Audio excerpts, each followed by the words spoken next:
Cher monde entier, bienvenue à la soirée du OK. Je serai le mystérieux arbitre de cette rencontre au sommet. Michel et Hugo ont tous deux sorti un livre cet automne. Michel et Hugo sont donc des écrivains célèbres. Comme dans le rêve de tout écrivain, OK? On leur pose une série de questions à propos de leur œuvre et de leur point de vue sur de multiples sujets, dont ceux de leurs romans, la culture et le hockey. OK? Mais d'abord, nous voulons entendre les invités. Tu commences? Tu commences. OK. Donc, Hugo Beauchemin-Lachapelle est un homme assis en face de moi. C'est un auteur qui présente un roman qui s'appelle La surface de jeu, qui est justement là. Hugo est aussi un auteur de poésie. Hein? Oui, il a remporté même le prix Émile Lelligan pour son recueil Stainless. Finaliste. Ah, finaliste. Et si j'allais dire, si j'avais vraiment fait mes recherches, j'aurais donné la date. Ah, bon. Bon, regarde. Ça qu'est-ce sert que à tu veux? quand, hein? Bon. Et aussi, donc Hugo écrit pas juste des mots, il écrit des chiffres. Il écrit sous la forme de notes qu'il donne aux étudiants en littérature au cégep Édouard-Montpetit. Oui, c'est vrai. OK. Hugo est aussi papa de 2 filles qui s'appellent Bérénice et Iphigénie. Tout d'un coup que ces enfants-là oublieraient que leurs parents se sont rencontrés au bac en littérature. Son premier roman, la surface de jeu, est éblouissant. Je ne peux que saluer le sens du détail, incroyable, tant dans l'intrigue que dans la formulation de ses blagues. OK. Et ce que Hugo lit en ce moment, ce sont des livres dont vous êtes les héros. Vous voulez savoir si c'est vrai? Vous lui demanderez. OK. Wow. Mais merci beaucoup, Michel, de cette présentation exhaustive, complète. Donc, présenter au monde celle qui se passe de présentation, Michel-Nicole Provencher. Alors, Michel-Nicole Provencher, autrice de 2 romans. Le premier, c'est Mardi comme mardi. Il a paru il y a 2 ans. Raconte l'histoire d'une orpheline qui n'a rien d'Oliver Twist. Et d'un second roman qui est sorti tout récemment, la semaine passée, si ma mémoire est bonne, parce qu'en ces temps de COVID, la mémoire, c'est quelque chose qui faillit énormément. Donc, Mario Lemieux, bonjour. L'histoire de Alex, une travailleuse dans le milieu culturel, qui décide d'aller voir si l'herbe est plus verte à Fredericton. Et j'étonnerai personne en disant que ce n'est pas le cas. OK. Michel, évidemment, tu es mon ami. On se rencontre plusieurs fois par année, le samedi. Tu viens à la maison et nous te regardons tricoter avec ton chien Céleri, tandis que nous partageons une bonne bouteille, une bonne bouffe, et que mes enfants terrifient ton pauvre chien.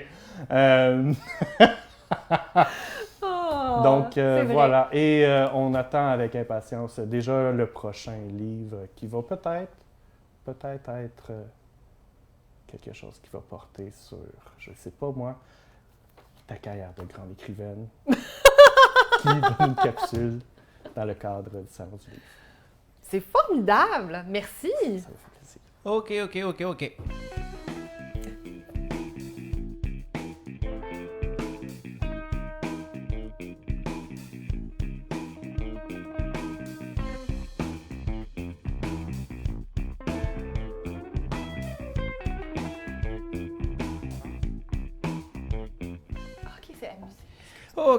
OK. Alors, c'est l'heure des questions. C'est le gros morceau de cette soirée. C'est la rencontre au sommet entre nos 2 écrivains célèbres. Et comme toute joute verbale, des questions de réchauffement sont de mise. La première est pour Hugo. OK? OK. Hugo, une question d'ordre savante.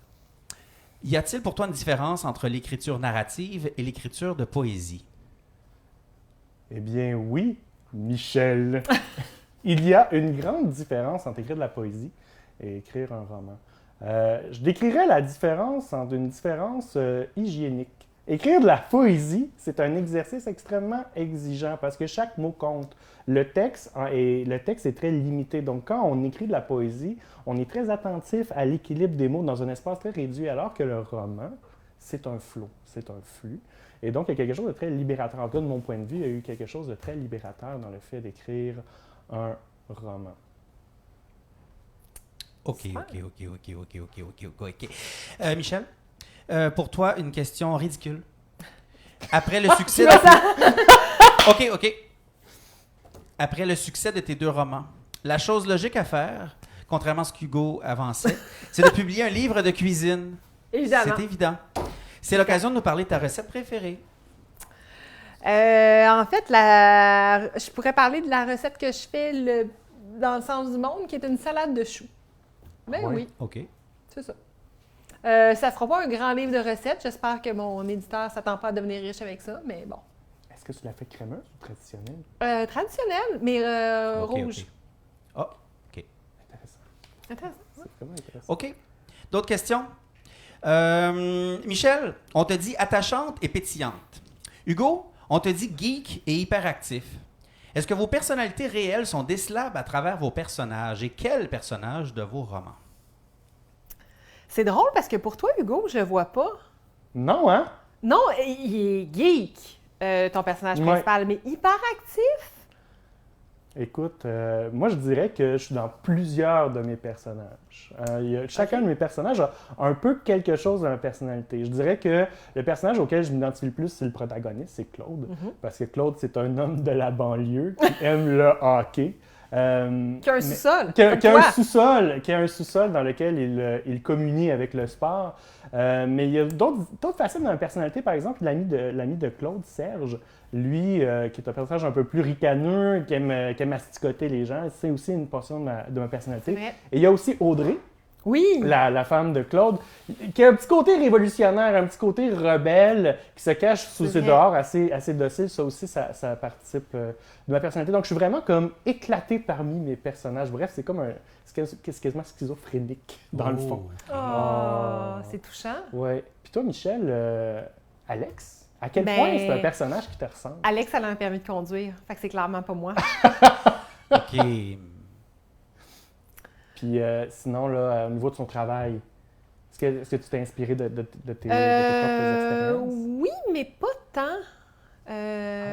Oui, je la trouve quand même plus peut-être rationnelle que moi, plus organisée Ok. dans sa tête. Ouais, c'est ça. OK. Ah. OK. Ça. OK. OK. Diana Ross ou Mozart? Diana Ross.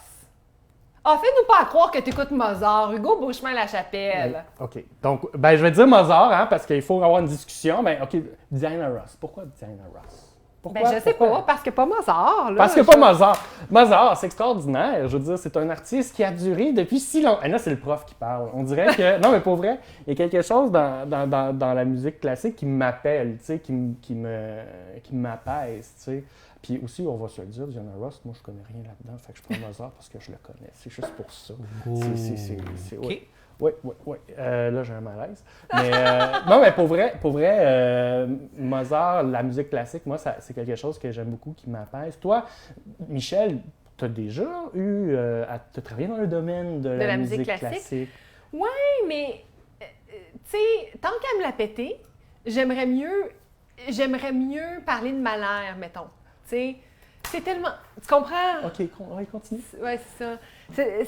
C'est tellement plus un compositeur qui vient me chercher que Mozart. Mozart, tu sais, je sais pas. OK, mais c'est quoi le problème avec la culture populaire, avec l'art accessible? Ah, je vais la laisser à Tu vas Hugo, me la laisser, hein, Je te la laisse, celle-là? je te la laisse, Oui. OK. Non, mais c'est parce que moi, j'enseigne. Fait que, tu sais, à un moment donné, il faut que je défende le classique, le canon, parce que, OK. en tout cas, mon enseignement est basé là-dessus. Mais il n'y a pas de problème avec l'art accessible. C'est pas un problème.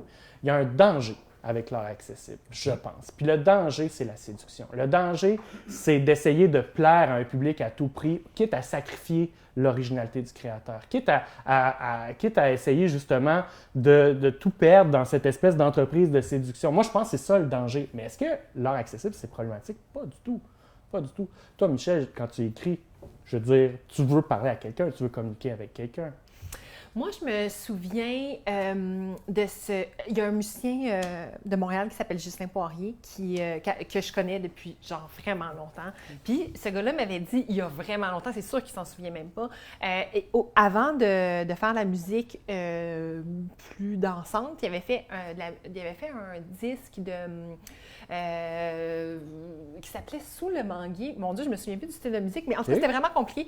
Il dit, tu sais, faire un disque comme ça, là, c'est facile. Les gens vont écouter ça et vont dire « Ah, c'est fucké! Ah, c'est... » Tu sais, mais faire quelque chose que les gens aiment vraiment, c'est vraiment difficile. Tu sais, si tu regardes Taylor Swift, tu sais pas c'est qui, mais je vais te l'expliquer plus tard. Tu sais, puis tu te dis « Mon Dieu, mais ça a l'air tellement facile. » Mais ça l'est pas, tu sais, de faire quelque chose qui est catchy, que les gens vont aimer. Je trouve que c'est quand même complexe. Mais après ça, qu'est-ce que tu définis comme art accessible, tu sais? Ça, c'est vraiment... tu sais, je pense qu'il y a un juste milieu où on se retrouve, puis... tu vois, ta femme me disait que tu faisais lire à tes étudiants La petite fille aux allumettes. Oui. Mais c'est accessible, La petite fille aux allumettes, selon moi. Non? Qu'est-ce que t'en c'est penses? ça. Non, mais c'est une bonne... Tu sais, la petite fille qui aimait trop les allumettes. Qui aimait trop les allumettes, voyons. Qui aimait trop les allumettes. C'est un de mes livres préférés, en plus, je devrais le savoir. Mais pour vrai, OK. Gaëtan Soucy, là, dans ce livre-là, il a fait quelque chose d'extraordinaire. Il est arrivé à jouer avec un langage, à créer une espèce de langage qui lui est propre, mais qui quand même nous parle. Donc, je pense qu'il est arrivé à un certain équilibre. Puis, je veux dire, le succès de La petite fille qui aimait trop les allumettes ne se dément pas. C'est un des livres les plus traduits au monde. Hein? Oui. C'est même, je pense, comme sous toute réserve, je pense que c'est le livre québécois le plus traduit. C'est ce que quelqu'un me disait, oui. Oui, c'est ça. Ben, d'ailleurs, tu sais, donc, justement, l'art doit être un art accessible si c'est un art fidèle à soi-même. J'ai l'impression que ça devient accessible parce qu'il y a une connexion qui se fait entre l'œuvre et le public. Donc, vraiment, y aller comme ça, y aller par la fidélité à soi-même, va finir par créer ce pont-là. L'accessibilité, je pense qu'elle n'est pas posée d'emblée. Elle est créée par le contact avec l'œuvre. Je pense que c'est comme ça qu'on pourrait arriver à un consensus. Oui, c'est vrai. Avez-vous fait l'objet de poursuites judiciaires pour vos écrits, Michel? Pas encore. Pas encore. J'ai un ami écrivain qui en a eu. Et j'avoue que j'avais quand même pas une jalousie, mais j'étais comme... OK. Tu sais... Ben, il y a un succès, le scandale. Oui, c'est ça. Il y a le succès qui vient avec le scandale. Mais je blague, là. Tu sais, je veux dire, si j'avais une poursuite judiciaire, je veux dire, je me cacherais en dessous de mon lit puis je paniquerais pendant des semaines. Okay. Mais oui, effectivement, il y a... tu sais, le livre dérange, mais vas-y, Hugo. Non, mais c'est... Moi, pendant que j'écrivais La surface de jeu, c'était un enjeu. J'avais vraiment peur, par la matière que je traite, qu'il y ait justement ce genre d'attention-là qui s'attirait, que mon livre attirait. Oui. C'est pas rationnel du tout, parce que, tu sais, je veux dire, comment fonctionne justement l'utilisation de marques ou de toutes sortes de choses, c'est assez sécuritaire, tu sais. Mais toutes les questions de détournement, tu sais, la question du détournement, par exemple, dans mon livre, il y a du détournement. Je prends des articles de journaux, puis je les recompose, tu sais. Cette question du détournement-là, ça me fait m'interroger sur le droit d'auteur, ces choses-là comme ça. Puis j'ai l'impression que le roman tel qu'il se constitue aujourd'hui est de plus en plus prête le flanc à ça, à cette espèce de frontière entre la fiction et la réalité. Puis justement, tu sais, récemment, il y a eu... tu l'as peut-être vu, il y a eu l'espèce de scandale de yoga d'Emmanuel Carrère. Oui, donc, c'est super intéressant. Ben, tu sais, c'est vraiment... La ligne entre... c'est un dossier vraiment riche en questionnement par rapport... Tu sais, quand tu parles, par exemple, de l'autofiction, est-ce que toi, tu considères que tu fais de l'autofiction? Dans mon premier roman, oui. Presque pas dans mon deuxième, mais moi, en fait, je suis partie du principe du râteau. Là, tu vas me demander c'est quoi, parce que je pense que je l'ai inventé. Fait que... le principe du râteau, c'est, tu sais, sur les râteaux, c'est écrit que faut pas que tu piles sur le bout du râteau, sinon le manche, excusez, j'ai fait un bruit, le manche va te revoler sur le nez, mais tu sais, il y a quelqu'un qui a poursuivi une compagnie de râteaux à un moment donné. Même affaire pour les cafés McDo, tu sais, il y a quelqu'un qui a poursuivi. Ben c'est ça. Fait que, tu sais, il y a quelqu'un quelque part qui a été assez tweet pour faire ça. Fait que tu te dis, ben, Ça se peut que quelqu'un soit assez tweet pour me poursuivre, tu sais. Ouais.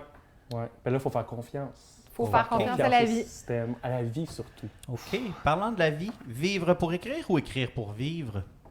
Ah, c'est une question de poète, ça. C'est OK. c'est une question. Je dirais que longtemps, j'ai écrit pour vivre et que maintenant que je suis comme un banlieusard, père de famille, maintenant, c'est le contraire. Maintenant, ce qui m'intéresse dans mon art, c'est oui, de puiser dans ma vie, mais c'est aussi que c'est une sphère à part de mon existence. Tu sais, il y a comme ma vie privée, puis c'est une des activités que je fais. En Barbecue.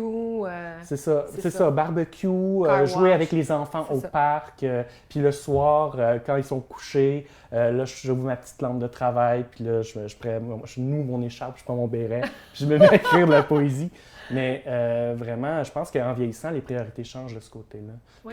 Toi, Michel, as-tu toujours été habité par ce projet d'écrire? Oui, je pense que oui.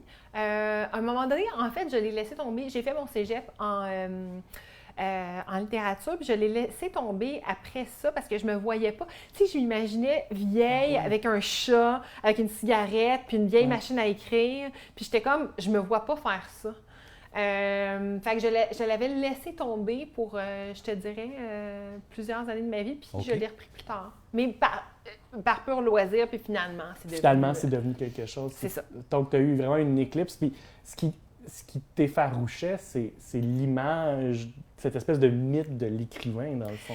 En fait, pour être vraiment honnête, je trouvais ça plate. Je trouve ça encore plate, écrire. Pour OK. vrai, là, je trouve ça, tu sais, m'asseoir, tu sais, t'es comme, je sais pas, t'es assis, La t'écris, paralysie. c'est comme, ouais, c'est ça, c'est Immobile. pas moi, j'aime organiser des affaires, j'aime parler à des gens, j'aime, tu sais, quand j'ai été rédactrice à temps plein dans une agence de pub, puis je trouvais ça plate, tu sais, je trouvais comme, je faisais toujours la même chose. Là, tu sais, là, je suis juste, tu sais, je peux faire autre chose, je fais des réunions, je parle à des gens, tu sais. Ça Fait bouge, que, il y a une ébullition. ouais, je pense que j'ai vraiment besoin de ça dans ma vie. Mettons je deviens riche et célèbre. Mettons Mario Lemieux, bonjour. Mais t'es déjà riche et célèbre, sinon on serait pas là. Oui, c'est ça. Ben, en fait, on est plus célèbre que riche, mais mettons, je deviens riche. Mettons, tu sais, bon. Et que demain matin, tu me dis, ben Michel, tu fais comme Stephen King, puis tu déménages au Vermont avec tes corgis, je pense que je mourrais de plate. Ah ouais. OK. Ah Question très rapide, réponse courte. Dans vos deux romans, il est question de bière. Microbrasserie dans Mario Lemieux, bonjour. Et produit Molson dans la surface de jeu. Ma question, pour ou contre la bière? Ah ben là, pour la bière. OK. Pour Michel? le party. Ah! Pour le rassemblement. Ben, normalement, je serais pas, mais comme tu le sais, je suis enceinte. Puis, OK. puis ça me lève le cœur un peu. Ok. Je suis dans ma phase mal de cœur. Ça te fait- Tu me dis mot bière, je suis comme, oh, oh. Ah, OK, toi, c'est ça, c'est la bière qui fait cet effet-là, vraiment. Ok, Mais ça a ok, toujours ok, été? ok. Ça a toujours été OK, comme OK, ça? OK, OK, Mon OK, Dieu. OK, OK. OK. Quelle est la première chose que vous avez faite une fois votre manuscrit final transmis à votre éditeur? Hey, moi, je veux savoir ça. Je veux savoir ça. Qu'est-ce que tu as fait? Ah, moi? Ouais. Ben, j'ai probablement dansé. Oui? Ben Ok. oui. Tu as créé une chorégraphie? Ou j'ai pratiqué une chorégraphie que j'ai déjà inventée ou que j'ai déjà appris en regardant les internets. T'étais-tu contente? Ben oui, moi, je trouve que ça vaut la peine de célébrer. C'est important, la célébration. On Ok. célèbre pas assez. C'est... Tu fais quelque chose, tu célèbres. Tu y Ok. vas. Puis là, j'ai une autre question, c'est vraiment intéressant, c'est tu célébrais quelles étapes de ta rédaction? Toutes les étapes. Toutes les étapes? À chaque fois que je passe sur scène, quand j'envoie mon manuscrit, à chaque étape, à chaque version, Pour vrai? ouais. Parce que moi, tu sais, sérieusement, je ne savais pas où c'était permis de célébrer. Tu sais, comme, Ça dépend du degré de la célébration. OK, voilà. Des petites célébrations. C'est quoi pour toi une petite célébration? Ben, tu trouves une bouteille de vin, tu sais, je sais pas. Puis une grosse célébration, c'est 3 bouteilles de vin? Accompagné d'une pizza, probablement. Ah! Puis il y a des gens. Il y a des gens, tu Il y a des rassembles. gens, il y a des, tu sais, Ah, il c'est y a parce du que- fun, c'est ça. Parce que c'est OK. Rapidement, le pire livre que vous ayez lu, Hugo. L'affaire Modigliani de Ken Follett. Michel? Je me souviens plus du nom. Tu sais, avant, au Guilf, tu sais, Vas-y, vas-y. tu sais, il se passe rien. Je peux même pas te dire qu'est-ce qui Je se suis comme un passe. libraire. Là. C'est comme là, le livre il est bleu. Là. Il y a des Rosa Rosa, en tout cas, il se passe rien dans c'est plate. Je comprends pas pourquoi tout le monde triple là-dessus. C'est sur la femme qui est Alzheimer, c'est ça? Pas en tout. Non, Non. ça, ce serait le fun. Ben, je veux dire, ce serait intéressant, mais tu sais, ce serait pas le fun. C'était pas une personne âgée? il me semble? Non. Ok. C'était un gars qui s'en va vivre dans un monde d'enfant. En tout cas, je trouvais ça bien plate. OK. De votre côté, vos romans mettent en scène des industries, la culture et le hockey, qui sont fondés sur le talent de multimillionnaires qui ont tendance à agir comme des enfants capricieux. Discutez. Je vais commencer. OK. Je vais commencer. Le hockey. Il faut d'abord dire une chose. Arriver à la Ligue nationale de hockey, ça prend un dévouement ascétique, avec un dévouement ascétique, une discipline de fer, un talent incroyable pour arriver là. Donc, quand ils arrivent à la Ligue nationale, on entend toutes sortes de choses. Et il faut le dire de ce point de vue-là, la Ligue nationale de hockey, c'est ultra conservateur. Donc, quand on dit, tu sais, lâche leur fou, ben, je pense que tu parlais tantôt de la célébration. Oui. On dit qu'ils sont gâtés parce qu'ils font le party, parce qu'ils sont... Ils l'ont un peu mérité, j'ai l'impression. Oui, OK. je comprends ce que tu veux dire. Ils l'ont un peu mérité. Tu sais, c'est pas, je pense pas qu'ils sont tant gâtés qu'ils ont travaillé extrêmement fort pour arriver là. Mais toi, Moi, je suis assez d'accord. Mais moi, c'est drôle parce que les histoires parce que c'est pas de l'autofiction, Mario Lemieux. Donc, les histoires avec les artistes, c'est pas des histoires que j'ai vécues vraiment ou c'est des affaires que j'ai entendues. Mais je me suis inspirée d'histoires qui sont même pas issues de la culture. Parce que dans le sens que tu donnes un petit peu de pouvoir à n'importe qui, que ce soit un gérant de magasin, que ce soit ou, tu sais, quelqu'un qui n'est pas prêt à avoir ce pouvoir-là, qui le gère mal. Les gens gèrent mal la gloire et le pouvoir. Tu sais, tu comprends? Fait que je pense que se comporter en bébé, ça peut appartenir à beaucoup de monde. c'est pas simplement les gens très, très, très, très privilégiés, C'est ça. ces millionnaires-là qu'on voit à la C'est ça. télévision ou qu'on entend à la radio. Tu sais, ça peut être des gens très, on pourrait le dire, ordinaires. Tu sais, Oui. c'est le pouvoir lui-même qui engendre ces abus-là. Tu sais. OK.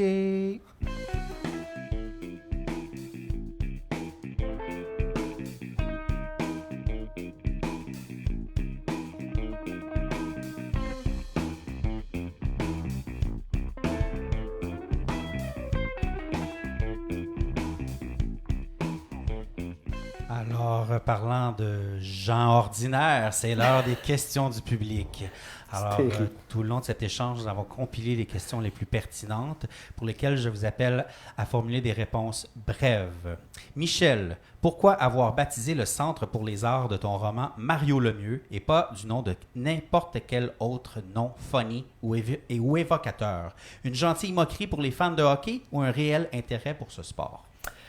En fait, je cherchais un nom percutant parce que je voulais absolument que mon livre porte le nom du centre. Et là, j'ai fait un sondage et là, je parlais de cette histoire-là, nanana. Puis là, je voulais nommer l'artiste que j'avais inventé. Et là, j'ai un de mes amis qui m'a dit « Pourquoi tu lui donnes pas le nom de quelqu'un de connu? » Tu sais, puis la personne, comme toute sa vie, elle est comme « Voyons, là, c'est pas moi. » Puis il m'a sorti Mario Lemieux, puis j'ai fait « Attends, à partir de ce moment-là, j'ai fait « Non! » L'épiphanie, C'est là, ça, c'est c'est une ça, révélation. ça peut pas. Puis on a essayé de trouver d'autres choses, parce qu'on se dit, ça va-tu passer, ça va-tu... nanana. On s'est posé toutes les questions imaginables, mais mon cœur appartenait à Mario Lemieux, je trouvais ça tellement drôle. C'est ça. OK, question pour Hugo. Hugo, est-ce que tu rêves d'un passage à l'antichambre pour parler de ton roman? Ah mon Dieu, j'aimerais tellement savoir ce que les gens du milieu sportif pensent de mon livre. Sérieusement, j'aimerais ça pouvoir aller, oui, à l'antichambre pour qu'ils puissent jaser de mon livre. J'aimerais ça. Moi, j'ai pas eu de son de cloche du milieu sportif. Pas encore? Pas encore, mais il y a eu beaucoup de gens qui l'ont lu, mais dans le milieu des médias, mais pas dans le milieu sportif. Je serais vraiment intéressé à aller voir justement qu'est-ce qu'ils en ont pensé. Michel, Bérénice a une question. Qu'est-ce que Céleri fait toute seule à la maison en ce moment? Hey, c'est une bonne question. Et est-ce que tu es excitée d'être assise à côté d'un exemplaire de la clé à molette? Oui, parce que Bérénice, ton père me l'a montré tantôt. Il m'a dit que toi et ta sœur aimez-vous beaucoup ça. Céleri, probablement qu'elle me regarde. Hein? On la salue, mon Céleri. Elle doit essayer de taper une question sur son iPad, mais des fois, ça y prend du temps. Fait que je sais pas si elle va réussir Avec son idée. avec son nez puis avec ses pattes. Tchouc, tchouc, tchouc, tchouc, tchouc. Ben oui. OK. Ben, à ta maison. Ah, c'est beau. OK, question pour vous deux. Quel est le meilleur endroit pour cacher un cadavre? Oh, bonne question. Je te laisse ça, Hugo. Ben, dans T'as le une jardin. grande cour. Ça dépend du cadavre. Ça dépend aussi de quand est-ce que ce cadavre-là a été créé. Il y a vraiment beaucoup de choses à tenir compte, mais bon. C'est vrai. Je dirais dans un endroit où il y a de la verdure, parce qu'il faut être écologique. T'es étonnamment préparé pour cette question-là. Il faut être écologique, hein? Et donc, c'est Clou qui fait ça. Clou, à un moment donné, ça génère toutes sortes de scénarios. On se dit, mais pourquoi diantre faire un crime dans un endroit aussi banal qu'une bibliothèque ou dans une maison? Je veux dire, en tout cas, je trouve des fois que... OK. Avez-vous un conseil de restaurant de sushi qui livre pour ce soir? Pour ce soir, on est mardi, c'est pas facile. Moi, j'aime bien... non, je sais pas, vas-y. Alors, moi, j'ai plusieurs adresses, mais ça dépend de où vous êtes. Si vous êtes à Montréal, moi, j'aimais beaucoup les bridés dans le coin du... c'est extraordinaire, les bridés. C'est des choses qui me manquent beaucoup de Huntsic. C'est les bridés. Apportez votre Moi, j'aime vin. Tri, mais Tri, ça doit pas être ouvert. C'est où, ça? Papineau, Laurier. Puis pour Longueuil, ben, le Mitsuki, qui est très, très bon. C'est celui qu'on utilise à la maison. OK. Mais- Hugo, passes-tu beaucoup de temps à la place Longueuil? Non! Non! OK. Non, mais... Pourquoi? Parce que c'est ça, Kim c'est- qui y va. Non, mais c'est Kim Ah, qui y va. C'est ça qui arrive. Là, la place Longueuil, c'est tellement un endroit magique. Ben, Je veux dire, mais le centre moi, d'achat- j'ai vu Arcade Fire, là. Ah, c'est vrai. Salut, j'ai vu Arcade Fire dans le Ben non, stationnement. mais- J'étais là! Pour vrai, Ben non, vous avez vu? mais oui, puis là, je croise quelqu'un que je connais, puis là, je fais « Ah, vive à Longueuil, c'est tellement drôle! » Puis là, le gars, on vient jamais ici, hein? Puis le gars, il répond « Ouais, ben moi, je vis ici, là. Pour vrai. » Oui, c'est ça. Puis là, j'ai fait comme « Hey, Michel, tu sais, des fois... » Tu sais que Longueuil, il y a des drôles de connotations. Hein. Tu sais, c'est... Moi, dans les soirées de poésie, ils me présentaient comme Hugo vient de Longueuil. Ça faisait partie de mon Ben ouais. identité. Puis je sais pas comment composer Mais avec ça. c'était vraiment touchant, en fait, parce que je suis allée avec mon ami journaliste français. Imagine le... Tu sais, Le choc. mais il était comme... Tu sais, puis là, je l'ai emmené chez Saint-Hubert. Puis là, non, la totale. Puis là, je lui montrais à tremper son pain dans la sauce. Et il l'a pas fait, j'étais vraiment insultée. Ben voyons. Mais mais c'était un beau moment. Tu C'était un l'as beau moment. sorti chez Saint-Hubert. Ben, écoute, Une il était jamais expérience allé. québécoise, s'il en était une. Ben oui. Qu'est-ce qu'il a mangé? Qu'as-tu mangé? Qu'est-ce qu'il a pris là?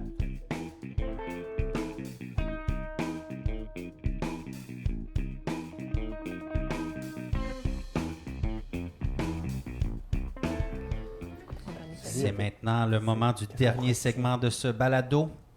J'ai envie de vous demander, Michel et Hugo et Michel, écrivains célèbres qui saluent la publication de leur ouvrage cet automne. Hugo, Michel, que souhaiteriez-vous qu'on retienne de vos romans? Ah, je vais commencer. Vas-y. J'aimerais ça que les gens le lisent, puis qu'ils l'aiment. Et puis que ça les fasse, que ça reste un peu avec eux après. Puis j'aimerais ça aussi qu'ils regardent mes interstices, parce que j'ai travaillé fort sur les interstices. T'as travaillé fort en général. T'as des Oui. très bonnes blagues. Oui, vraiment. Oui. C'est bizarre, hein? On se rend pas compte de l'effort qu'on met dans un livre quand on est dedans. Puis quand on l'a en objet, tu sais, on se dit, mais c'est vrai que ça a été... On a sué pour ces livres-là. Là. Ouais. Toi, Michel, qu'est-ce que tu vas que les gens retiennent de ton livre? Moi, c'est une blague médiévale. Puis je l'ai fait, puis je trouve ça Ok. vraiment très drôle. Puis il y a personne qui m'en parle à date. Puis j'attends que la personne fasse « En tout cas, Oui, mais je peux pas en parler. Parce tu l'as... » Oui, Je mais oui. tu sais de quoi je Oui, parle. absolument. Mais je pensais qu'il y a quelqu'un qui m'irait pour me dire hey, « Elle est bonne, tu sais. Pas encore. » À date, c'est pas arrivé. C'est un test. Mais regarde, mon livre est sorti la semaine passée, là. Si je faisais un concours de lecture au cégep, ça serait une des questions dans mon concours de lecture. Ouais. Quelle est la question médiévale? Quelle est la blague dans le- médiévale? Oui, absolument. OK. Hugo Beauchemin-Lachapelle, Michel Nicole Provencher, merci d'avoir été avec nous. C'était la mèche courte, la soirée du hockey. À un prochain rendez-vous podcast. Merci. Merci à toi, Hugo. Merci, Michel.